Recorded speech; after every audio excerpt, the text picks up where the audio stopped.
Good morning, better humans. Sorry, that's just that thing in me. It's just kidding. I'm just messing with your heads. Anyway, good morning. But I started with that little thing because before I met the demon,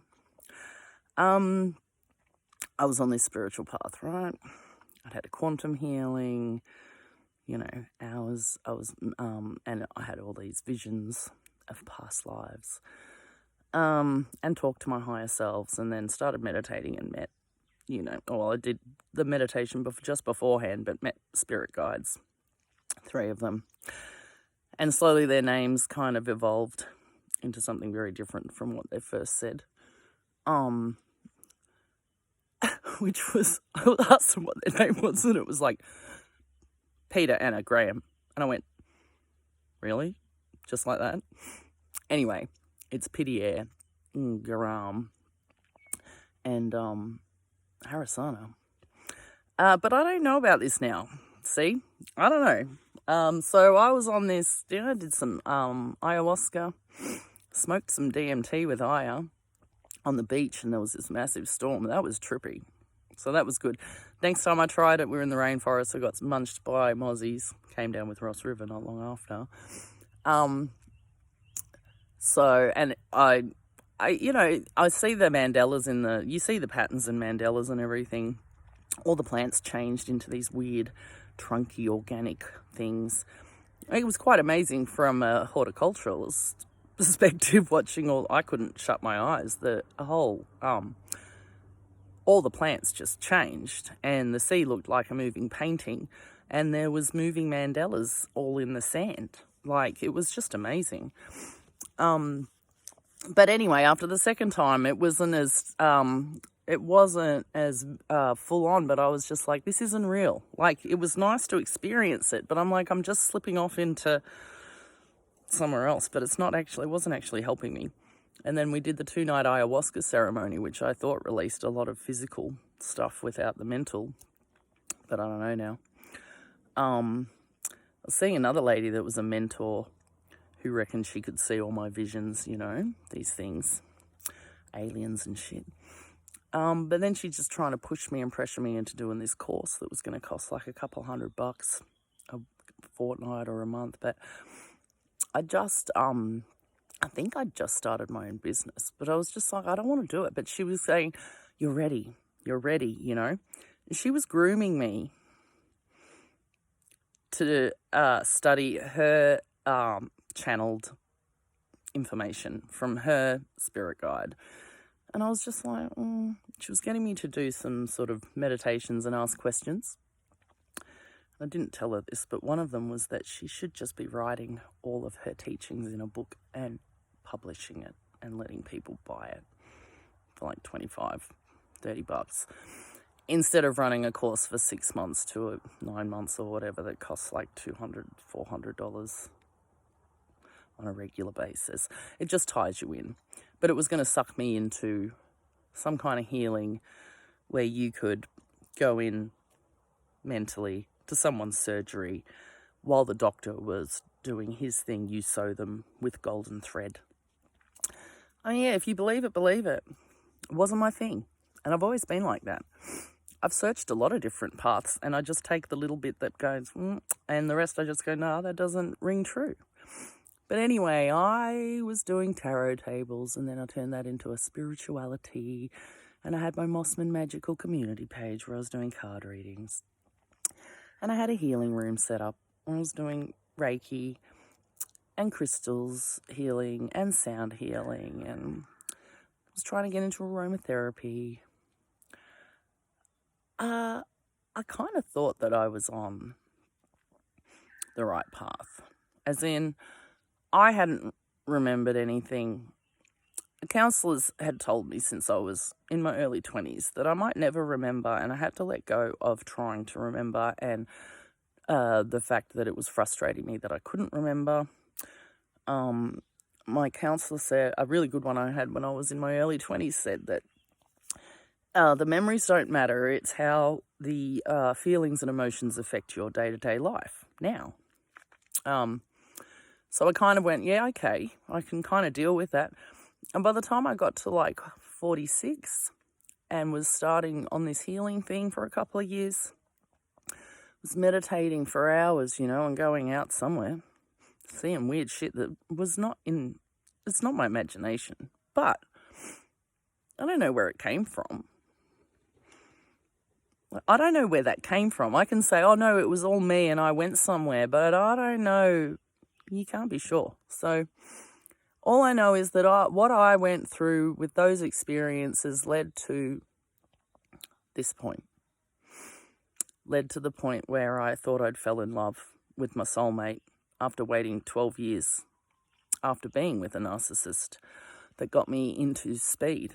Didn't get me into it. I wanted to do it. And I told all my friends I was going to shoot up speed with this guy. I didn't lie to anyone. I stepped right into that. And it was only like 6 months and he worked away. So it really wasn't even that long, but it went to hell. And he did ruin my life. And then I proceeded to, I stepped into his hole. And then when we split up, I stayed in the hole for another year by myself. And it was horrible. And then I had to leave suddenly. And I was very scared. So, I got over all of that and I paid off all my debt. I worked really hard. I was lucky to get a transfer. I was going to quit. I told my boss to quit. And he got me a transfer to Canberra, back home. So I knuckled down and I worked really hard and I didn't go out. I had this hardcore hypervigilance. Even when I went on my long service leave years later, driving up to far north Queensland and Darwin, I thought people were following me. It was just, but I did it, I just faced it. I went camping by myself out in Kakadu. It was awesome. And I had some cool spiritual experiences out there, I guess. But just, things happen and they mean something to you. And they wouldn't mean anything to anyone else. So, yeah. Anyway, I kind of thought I was on the mend. And I did think that when I met this guy, it was legit. And I kind of thought that I was being rewarded for being celibate for so long, not being in relationships, just being by myself, trying to work on myself so that in the hope that one day if I did have a relationship, it would be successful. So I did actually, this spiritual path that I was on. Oh, I got to say, that lady that was trying to get me to do the course, one day I was driving along the road in Gelatin and I thought about her and the word that jumped into my head was charlatan. And I went, where'd that come from? And it went charlatan. And I was like, I remember I got home and I told my fella, I'm like, that's a weird word to be jumping into my head. It's very old, isn't it? Like, I mean, where did that come from? But I said to him, it just kept repeating in my head, charlatan. So I was like, okay, I'll just take that. So, yeah, I believed that I was an empath. I was helping people, making them feel better, and bought into that. And bought into the whole search for this higher meaning and, yeah, for a long time. And the cards and stuff as well, like the tarot cards. And I mean, my Thoth cards are awesome. I'm telling you, they don't lie. None of the cards do, but, and my pendulum as well. I don't ask it questions out loud. I just ask it in my head. It definitely is doing something, but it's not me. Because sometimes you want an answer and it will give you the one that you don't want, and you ask again. And anyway, sometimes it changes, because I know now that, there is no destiny. You choose your own path. So the pendulum can tell you one thing at the time, but, life's dynamic and people are fluid. So it changes. Nothing's set in stone. I think there's certain paths that you could possibly follow, but it's your choice as a human and your free will. So anyway, I fooled myself into thinking I was an empath. I was feeling other people's feelings, picking up on their emotions. And I thought that I was channeling this energy into them, and, and maybe that's all true. But I was doing it from a place, and I think this happens to all kind of maybe healers, people that help people. I think it starts to go to your head and you can get a bit lost in it. And I honestly think some people start to fully believe their own bullshit. Or they're told something that someone else believes, and then they just take that on and go, yes, that's my belief too now, which is fine if that's what you need at the time. But I've just realised that I was kind of fooling myself into thinking that I was healed and I was able to help others. I hadn't healed at all. I couldn't remember what had happened to me at all. I had assumed, based on the lies I'd been told by my family, it was all bullshit. I didn't know what was coming, and I'd prepared for it my whole life. I've had so much therapy and counselling and tried all sorts of different methods my whole life. Like, it's getting up to about 15 different kinds of counsellors and therapists and psychs and shrinks and shit that I've seen since I was 17. And this is still where I ended up. Now, in my research, basically, if you grow up with narcissists, you're probably going to be attracted to narcissists. I grew up with psychopaths now. I know, psychopath killers. I'm attracted to psychopaths too. So that's just the way it is. That's the way my trauma manifests, and it's just association, trauma bonding, whatever. There's so many terms for it, but what it is familiarity. It's what I know, and it's what I knew, and if it's all I knew, it's familiar. And I said to my boss in Perth once, I said, it's not that I really like hanging out with these people, but I feel comfortable with them because I'm used to it. So I can just slip in and be that person around them because that's what I grew up with. I become my mother, basically. I would mimic her, no doubt, when I am in these situations and mimic the way that she was with these people, outside and inside my family. Which is why I'm glad I've never had children, because I know for a fact that my mum hardwired me completely wrong with violence and neglect and abuse. And I would have passed that on to my children, and I know this. I know this. And I love kids, and people have always said, you would have been such a good mum, you'd be such a good mum, you're so good with kids. And I'm like, no, I'm good with kids because I can appreciate their beauty for a short time, but then someone else takes them home. And if I was with that child long term, I have no doubt that there would come a time when I would be stressed and I would lash out. And I know this because I do it with my cat sometimes, yelling at her and stuff, and then I have to apologise. But I know if that was a child, Cat's she's rough. She bites me. If I don't do what she wants, she'll bite me. And if I'm mean to her, she'll fuck off. So, kids can't do that.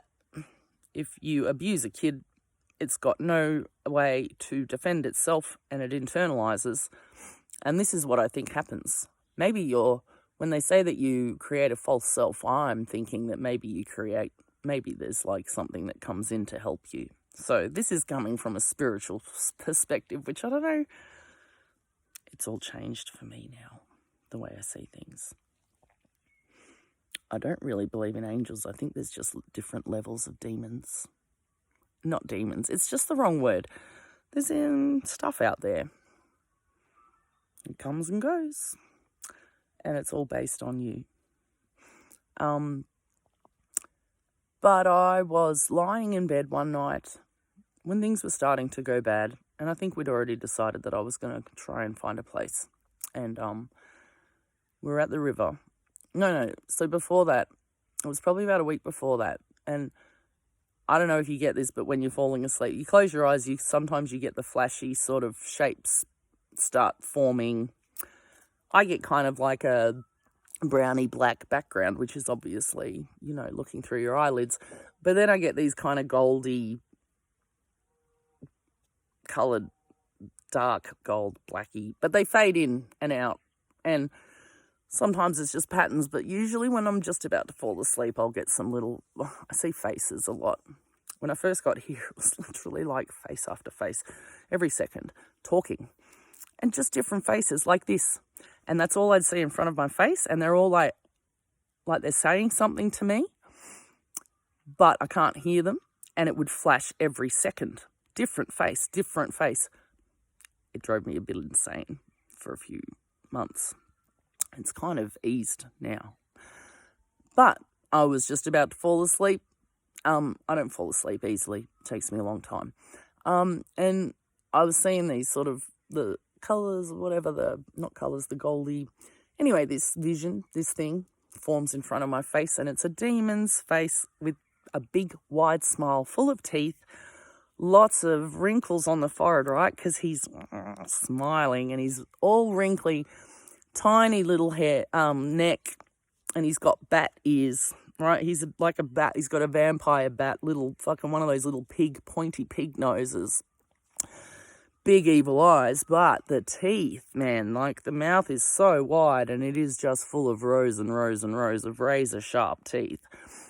But his body's tiny, like a bat, you know, little tiny, skinny, like a skeleton with black skin stretched over it, and he's got wings, right? But he's tiny, as in skinny, but he's evil. Anyway, I saw that flash for a couple of seconds and was like, oh, whoa, that was weird. Like, I don't usually see stuff like that. And then a lion flashed. It was a big fucking lion's face, you know, with the mane and everything. Flashed straight afterwards, a lion. And then, you know, I remember I told, I think I told my ex the next day maybe, because we used to talk in the morning. We'd sit in bed and drink coffee and discuss data mining, no doubt. And I mentioned it to him anyway. We were at the river about a week later, and I was up the river. I used to walk up the other river, and he'd just sit in the water. And I turned around and I was walking back, and I was probably about 25 metres away, and he was looking in the other direction, right? He was sitting in the water and he was looking that way, just staring. And he used to do this at me sometimes. He'd look at me and be like, really perplexed, like he was studying me. Anyway, he was looking in the other direction and he didn't think, obviously, his guard, you know, they say they wear a mask. I think everybody does. But some masks are better than others. And some of them are stuck on forever. And I looked at him and he was looking in the distance and I saw the wrinkles on his forehead and the shape of his head. And I went, that's that demon. And it was that simple. It didn't freak me out at all. I just went, oh my God, he's that demon. And I told him this. We laughed about it later and I said, oh, you know, there's not many men that are going to sit there and actually listen to their chick say, oh, you know what, that vision of the demon I saw, it's actually you. And anyway, we did have that conversation.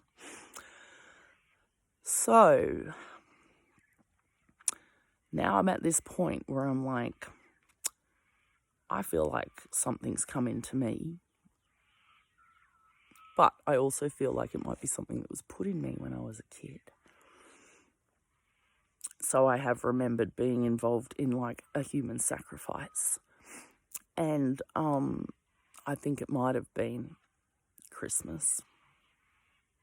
But everyone's naked. They're all wearing black robes. And, you know, anyway, they cut this woman open while she's alive, but they get me to reach in and grab out her heart. And they hold me up in the air and they get me to take a bite out of it. And then everybody else takes a bite out of it. So my theory is that the soul resides in the heart. The heart is not a pump. If you don't know that, you should look it up. Your body actually pumps your blood, but it runs through the heart, and the heart creates a vortex, like the way that the blood pumps through. And doing biodynamics, it was all about the vortex in the water, right? You stir the water with your hand, it creates a vortex back and forth, and that's supposed to be energy. And I know that anywhere there's a whirlpool long term, usually they reckon there's energy there. Anyway, the heart's not a pump. It provides energy. I think your soul resides in your heart, and as it pumps around and it puts the life energy into your blood that carries it to your body, that drives your brain and everything else. But, so I'm thinking, like, this is just a theory, but I'm like, so in human sacrifices, I know that they, like, used to eat hearts. Well, you see that. You don't know, but you read about it. Mayans and Aztecs and whatever. So I'm just wondering, like, I know that energy resides in bones. You know, these things are growing in the creature, and the life force is imbued in those bones as it grows with the bone marrow and the blood and everything. It's all interconnected. So there's energy in bones. And if there's energy in bones, there's definitely energy in the life force of the being, right? So I'm just wondering if you can partake of somebody's life force by eating some of their heart or whatever while it's freshly dead, as in they've just gone. Maybe their soul takes a little while to actually leave, and that's just the way it is. I don't know. All I know is that this happened to me as a kid, and now this has happened to me. Pretty sure that happened to me when I was 11.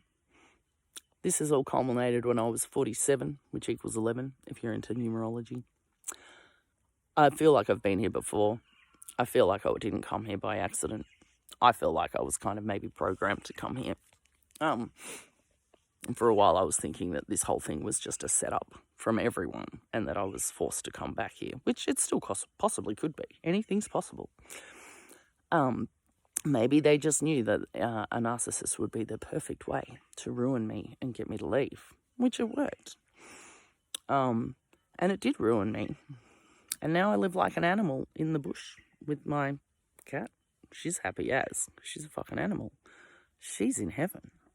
I can't believe I was going to send her back up to my ex at one stage because I thought someone was going to skin her. I had a horrible vision. It was probably him. I probably would have sent her back and he would have skinned her. Anyway. Not to be. Cats have 9 lives, so hard to kill. She faced up against a tiger snake the other day. Literally, they were only a foot away from each other. This thing was standing up, just staring at each other. And she's like, and I had to run up and I'm like, no, snake.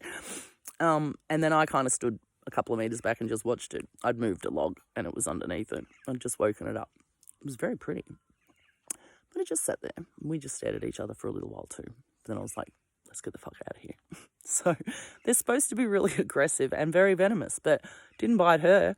They were looking at each other like, what are you? Predator to predator. Sizing each other up. I don't know if it could see her properly. They could definitely smell each other, but she's pretty. I can't see her if she's sitting 2 meters away from me in the grass. Hey, I'll be like, blah, blah, blah, blah. And she's like right there. And I'm like, there you are. She's camo cat. I'm telling y'all, it's camouflage. Anyway, she's at home. And I am now as well. I like living like an animal. And I know that in the child sex trafficking, there was some woman that used to say, simplemente animales. Simply animals. She was a handler. But that's what she used to say to these people about us. Kids from the slums, housos, ghettos, abused, neglected, low income, drug addict, alcoholic parents, already been molested at home, so you've totally groomed and trained, right? It's just your prime for the picking. Simplemente animales. And now I live, I guess, simplemente animale. Simply, whatever like is an animal. And I'm happy. So, I feel like maybe I grew up as an animal. I was treated like an animal, and it's the only thing I was destined to become. I still have empathy for animals. That's the only thing I have empathy for now. I don't have empathy for children even. I see them as little parasites, like little maggots, caterpillars, waiting to turn into vampire bats. And And I see people breeding senselessly, and I'm just like, what are you doing? Do you really think you're so wonderful that we needed more of your genes in this fucking world? Like you and your fella, or you and your missus? Did you really think that you two combined could bring in something so fucking wonderful? Did you ever stop to think that maybe you could give the home to a child that was not wanted and had had a fucked life, and actually take on a challenge and see if you can improve a kid's life that was already existing senselessly? No. We want our own kid. We want our own genetics. Because we both think we're so fucking wonderful that the child we create is going to be the bomb. And then everybody thinks their child is the bomb. Because it is. It's your kid. But it totally insulates you into your little life, in your little home, in your little yard, in your little block, in your little suburb. And then you all just live your own insular lives right next to each other like little battery cells, interacting but never actually fucking crossing over into one another, right? And you all sit there and look after your own. And then you become really defensive, like, this is mine. And just say there's someone in your family who's a complete fuck up. Everybody usually ends up just going, you know what, we're not going to help them out anymore because, we're doing all right and we're working hard. They've got no excuse to be fucked up if I'm not fucked up. You don't know what's wrong with these people. You don't know what happened when they were really little, when you were all really little babies, and you don't know what fucks a kid up. It doesn't have to be outright abuse of the kind of stuff we look at.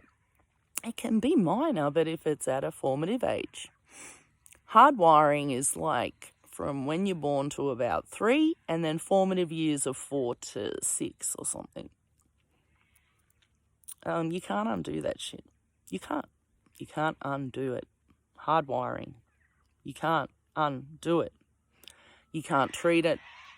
As in, you can try and treat the symptoms, but you can't rewire someone's brain. I think the mushrooms have helped do something. I don't know what.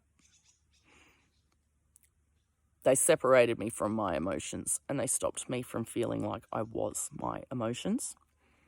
And now I feel like I am operating outside of my emotions. They still visit, and I still feel some things, mainly anger. But I'm not it. It's not in my body, I can't feel it, and it doesn't consume me anymore. But I know that I saw this vision of the demon and saw it in my ex. That's a theory that I'm toying with at the moment if you want to look at it from spiritual terms, but I really don't know what I believe in anymore. And I think there is a lot of bullshit out there, and it is designed to take you down a fluffy little rabbit hole that you never come out of, so that you stay there and you never search, you never find yourself, you never look for something, you never look for the truth. You just convince yourself that you're doing the righty by helping people out, and then you get inflated ego usually comes with that. I'm sorry. People start to believe that they really are fucking helping people. I think it's all in your head. I think if you want to heal, your mind will help you heal. And if you don't want to, you won't. You can go to a healer and if you don't believe what they did to you, it's not going to work, right? But if you buy into it and believe it, it's probably going to have an effect because it's mind over matter. It's all in your head. So this is where I am. That's how I got here. I don't know. It feels like I know I'm meant to be here for some reason. I know that I've come to a very high place in the snowies, and I'm really high above sea level. Someone did tell me that, who I now know was not a friend, but mentioned that all these, hardcore special army forces, SAS, whatever, fucking black ops, went on some fucking get together, whatever they do. Survival shit, killing stuff, using weapons, fighting. But all of these guys agreed that you want to be at least 500 feet above sea level. And I'm assuming from a logical point of view that if somebody did drop a bomb on this planet, there's going to be a big tidal wave, as in a tsunami. But I think that the sea level's going to rise. I think they're going to set off a big fucking explosion underground on a tectonic plate that is just going to drop. And the sea level is just going to be displaced by all the land mass that's going to shift. So there'll be a huge fucking wave, but then the sea's not going to go back down again. It's just kind of be a wave that just keeps going and kind of never sucks back. And, yeah. Anyway, that's one theory. Someone else reckons it's the year of the dragon. And Mother Shipton said that, the dragon's going to fly past and its tail is going to flick the earth. So we might have a pole shift. We might just get, and the ocean will go, and we'll all go, and everything will go, could happen. We could get hit by an asteroid. Maybe it'll just like scrape past, but I don't know, there's lots of theories. Project Bluebeam, fake aliens. They're going to project like spaceships into the sky and then send people down disguised as aliens and make everybody think that it's like an alien invasion. Or there's the Amazon clause that says if reanimated corpses start eating people, blah, blah, blah. Like, could be a zombie apocalypse. They've been geeing us up for that since the 70s, right? Dawn of the Dead. Night of the Living Dead, Return of the Living Dead, The Living Dead, The Evil Dead. Seriously. Oh, God, and then what? Walking Dead, the fucking other ones that they just zombies. So, yeah, you're being G'd up to kind of, when everybody does start to eat each other, you're just going to start killing everyone, and then they'll probably come out later and go, oh, no, we've got a vaccine. People will just go, rabies. But everyone will go, oh, we thought they were zombies, so we just started chopping heads, hey. Anyway, there's so many things. And then you've got all the Bible people thinking about revelations and stuff. I do think there's something about these horse skeletons I've found. Pale white horse, the four horsemen of the apocalypse. One of them actually leads beasts, as in oxen, like so cows, something else, wolves, I don't know what else, the other dogs, I don't know. There was two, but the third beast is man, and men are going to kill each other. So that's what I think the fourth horseman brings in, is death. But man is one of the beasts that is going to actually do the work. So it's pretty simple to see what's going to happen. Men are going to fight each other, and as you want to look at it, it could just be a war, but it's going to turn into just mayhem, chaos, and murder. If the food runs out, people are going to start eating each other. Just think about this. So you had the lockdowns and everything, right? You just think that if something did break out, and they're like, nah, fuck it, it's got to be contained. They're going to contain your whole city. The army's not going to let you out. If it's a big city, they're not going to be able to get enough food into you, right? And, yeah, so what are people going to do when there's no food? That's just one scenario, but just think. If there is no food coming into the supermarkets, all of a sudden, for whatever reason, there's nothing there. It kind of just, everyone races out and buys, panic buys everything. You're in a city, there's no gardens, there's no food growing, there's no fruit trees, there's no veggies. And there's just no food. And all you've got is water, right? No, we leave the water on for them because you can survive with water, hey. Got no food, you'll die. If you got no water, you'll die within a couple of days. But if you've got water, you can actually survive for months. Your body will survive. So, I don't know, just think about it. If you're living in a city and if the army, for whatever reason, did decide to come in and just put up barricades all around it and not let you out, and then decided that there just wasn't enough food to be able to get into you all, what do you think people are going to eat? We all love bacon. Pigs have different coloured eyes. We use their organs for transplants. They're just like us. And how many people are addicted to fucking bacon? So you've been groomed to eat humans. And when there's no food and you're in a city, people are going to start eating each other because they're hungry. It's that simple. So anyway, it's just something to think about. I think the end's coming because I just think that humanity's gone as far as it can. And it's obvious. It's been like this since I was a kid. But now that I've realised what actually happened to me and that Parliament and the government is all just designed, and the legal system and everything is all just designed to keep this stuff hidden. But to let it actually, propagate, as in spread it and keep it going and spread it and spread it. Yeah, these politicians, they're like, once they're in a position of power, people all of a sudden oh, no, he couldn't do that. That guy was just a scummy little MP in some fucking Queensland town, right? One of these other guys was in the police for 8 years. And then the police minister's sodomising me. Just join the dots, mate. And they're all from Queensland. So think about that. Corruption is just one person going, no, I'm going to do it different. And someone else is like, yeah, let's just do it different. And then that's it.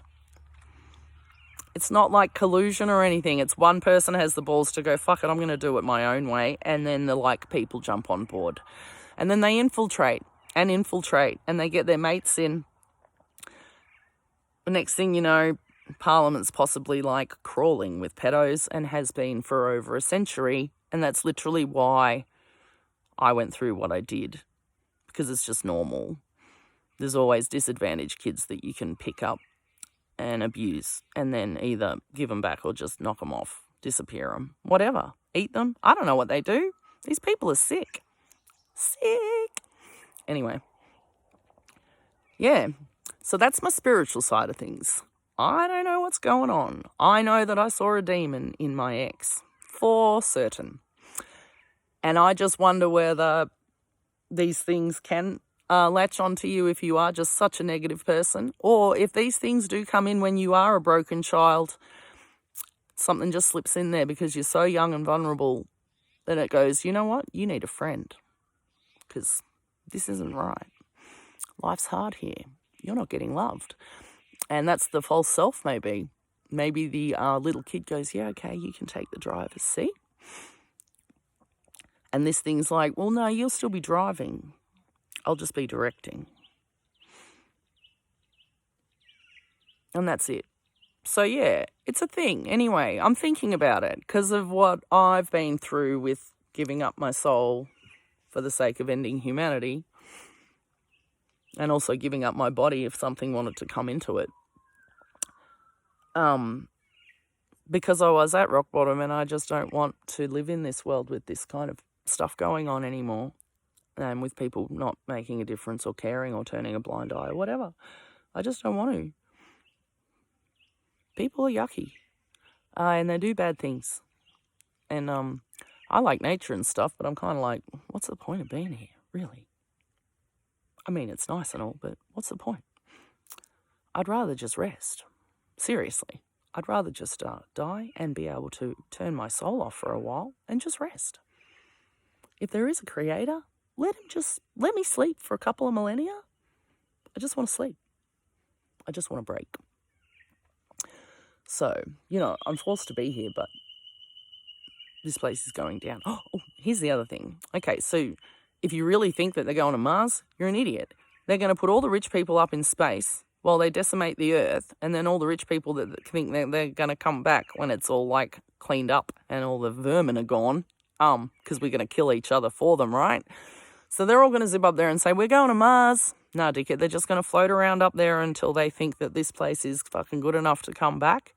But it's not going to work. They're going to die in space. That's all I know. So that's a warning to all the rich people that have bought your ticket to Mars. And when they finally get you up there, whatever, you're going to die in space. You're never coming back to Earth. It's going to be like those space horror movies. We're creating our own demise through what we watch and ingest, right? we bring it about. If you want to talk about law of attraction and manifestation, look at what we are attracting just by what we ingest. You can't tell me that millions of people watching horror movies with torture and killing and stuff isn't doing something to the collective consciousness. On a basic level, it's instilling fear in people and exposing them to horror, and they're ingesting it by their own free will, so they're taking it in for fun. But it's just numbing you, and it's actually turning you into a monster. And look at what the world's become. So, yeah. Have fun up in space. When whatever happens, happens. I know it's going to happen, but I'm not going to tell you because I want it to be a surprise. But I'm going to give you a heads up and say, you're not coming back to Earth.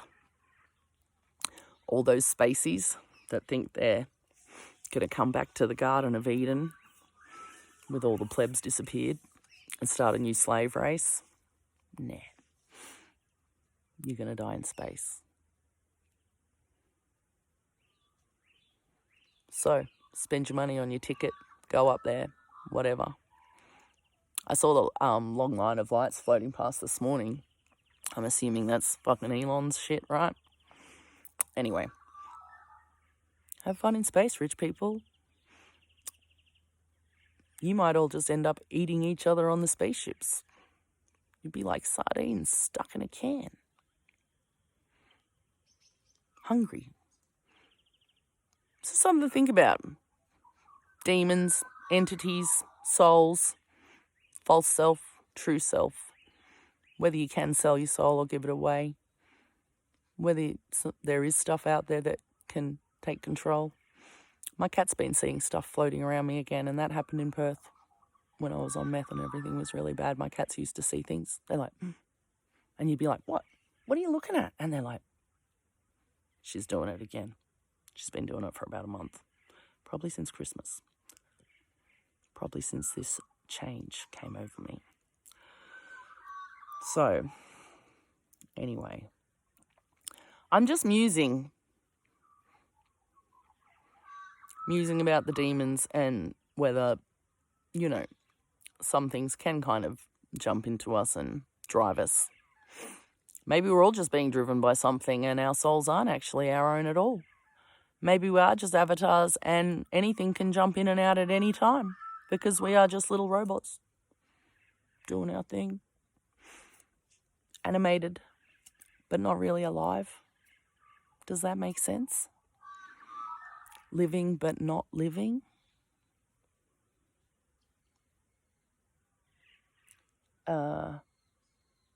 Using a planet to live on but not caring for that planet that is providing you life and the ability to live. Yeah, just the blind eye syndrome, I suppose. And if we all are becoming narcissistic, then everybody's just like, it's all about me, man. It's all about me and my little family and my house and my car and my holiday.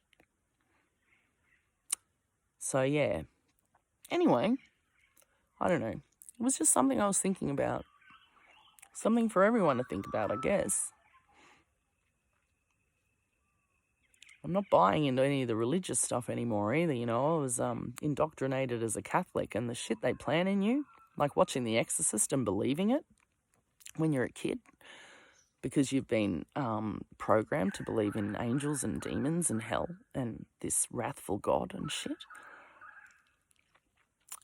So, yeah, I've finally broken free of that, but it really sticks, indoctrination. So, if you're one of those people that's like, oh, no, but the Catholic school or the religious school has a better education. No. You are better off educating your children at home and not sending them into the fucking snake pit, the tank of sharks, fucking, viper's nest that is school. And to be trained and programmed by someone that you don't know with a bunch of kids that you don't know. You don't know where they're from. You don't know what their families are like. And you're going to throw your kid in there every day because you've got to go to work. And it's easy to have a kid and then after 6 months pop it into daycare because you've got to go back to work because you've got to pay your house off. That's not having a child. You don't know what's going to happen to that child in daycare, and you don't know what people do to little babies for sexual pleasure. I'm serious. People fuck with babies because if you start with a really young baby grooming, that kid's yours forever and you can do whatever you want with it. So you just think about that when you're sending your little baby off to daycare. You don't know what's happening to it, but I can guarantee you there's a high chance that somebody is going to mess with your child for sexual pleasure if they think they can get away with it. And if they think you're an idiot and you trust them because they're a teacher and it's a school and you're paying them money and it's a religious-based school that has morals and values, that's the worst place for people to hide. Anywhere where people are just implicitly trusting, that is where you will find your monsters and your predators.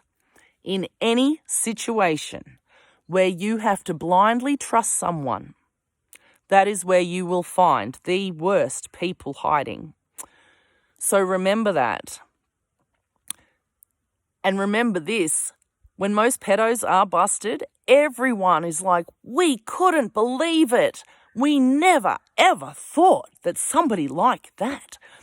You'll be surprised how much I've heard that in like the rough, bikey fucking, community. Even with my uncle, people were like, oh, I never would have thought that. They're just good at pretending they're not a monster. And they're really good at finding their way to children because that's what they want. So just think about where you're sending your kids and who's raising them and what they're actually doing to them at school because our school photos were used in pedophile catalogues.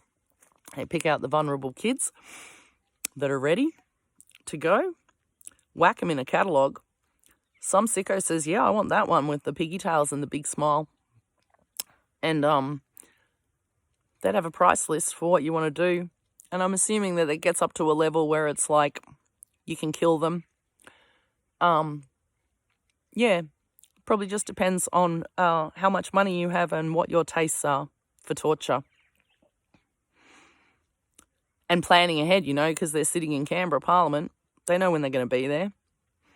Like on this date, I would like this child. And they're like, done.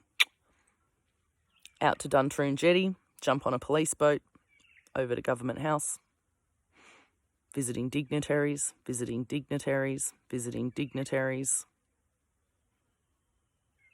That's the word I get.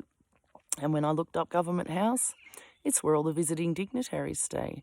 And dignitaries are usually religious in the old days, but royals, politicians, kings, queens, princes, princesses, anyone.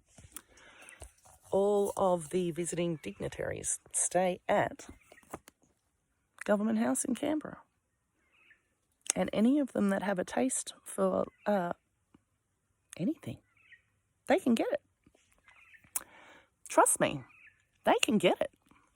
So, yeah, this stuff's going on, guys. This was happening to me in the 80s when I was a kid, right? Canberra was designed in the 1800s by an American. They're going on about the sex tunnels in Washington. Do you think that when they pick a spot and they deliberately flood a lake and make it so they build all the stuff underneath first because it's above ground, right? Then they put a dam in, fill it up, everything's hidden. It's the nation's capital. That's where the politicians go to make all the serious decisions. It's a good place. It's a clean place. It's like a big country town. It's the nation's capital. It's pedo central. Serial killer central. That's why they have relaxed laws for pornography, prostitution, and cannabis. Because they want you there. Think about it.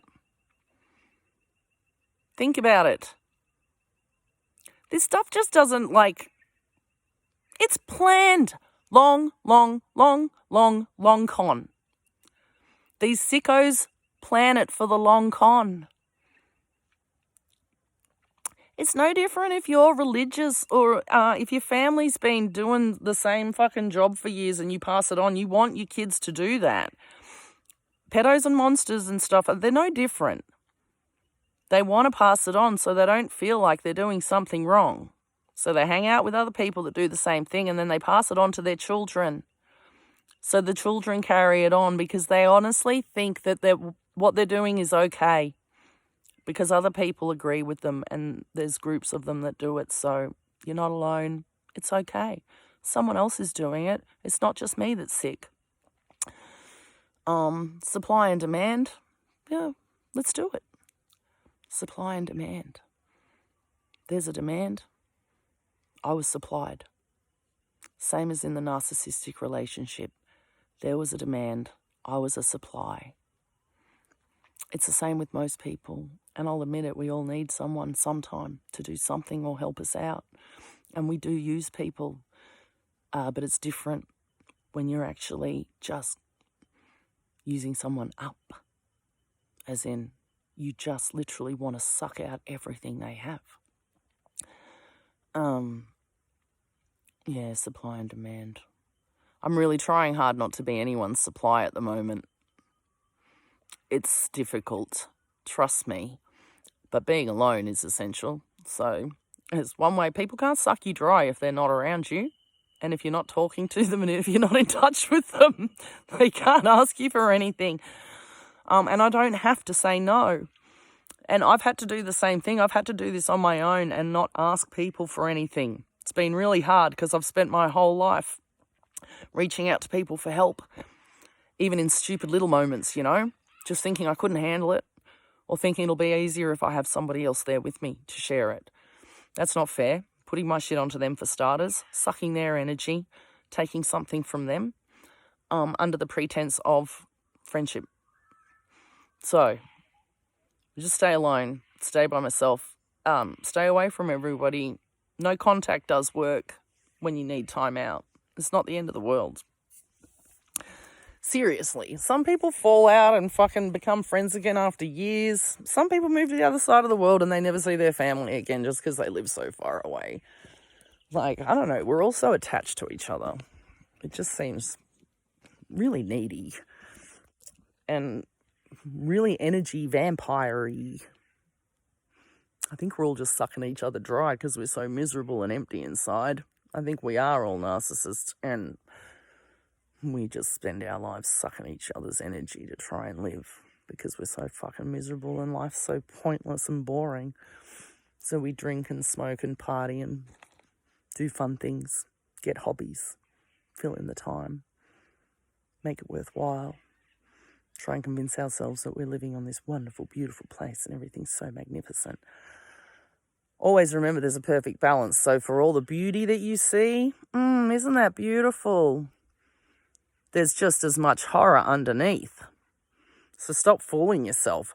Start thinking that when you see something beautiful, instead of just taking a photo and putting your phone back in your pocket, actually stop. Don't take a photo. Look at it. Soak it up. Enjoy it. But then remember that for that beautiful thing, there is something equally dark and dirty and gross existing to balance it. So you could say the same, all this bad stuff, there's got to be good stuff going on. Yeah, I guess maybe there is somewhere. I don't know where. Anyway, who knows? Morning musings. I'm having my mushroom coffee. Seriously. Fucking psilocybin. Legalize that shit. Stop making it illegal and getting all the Facebook people to do the research for you. Just admit that it helps and start giving people psilocybin instead of fucking antidepressants. You're going to fuck the world up anyway, so just let people have a little bit of a taste of the natural stuff before you make it all go to hell. Mushrooms, people, I'm telling you, if you have some fucking psychological problems and you're on antidepressants or something from your GP who's not qualified to study your brain chemistry at all, and they're just selling you something off the list of the latest fucking thing, try mushrooms. Try it. Go see a health practitioner. Jump on the Facebook pages. You can order spores and stuff online and grow them, but you can get them somewhere. You can get them on the black market if you really want to, but try it. I'm serious. It stopped me from dying. Might have just opened me up and let something in. That's another interesting aspect of it. Yeah. Anyway, give it a go. You'll either feel heaps better or let a really strong entity in and let it drive for a while. It works. Have a nice day.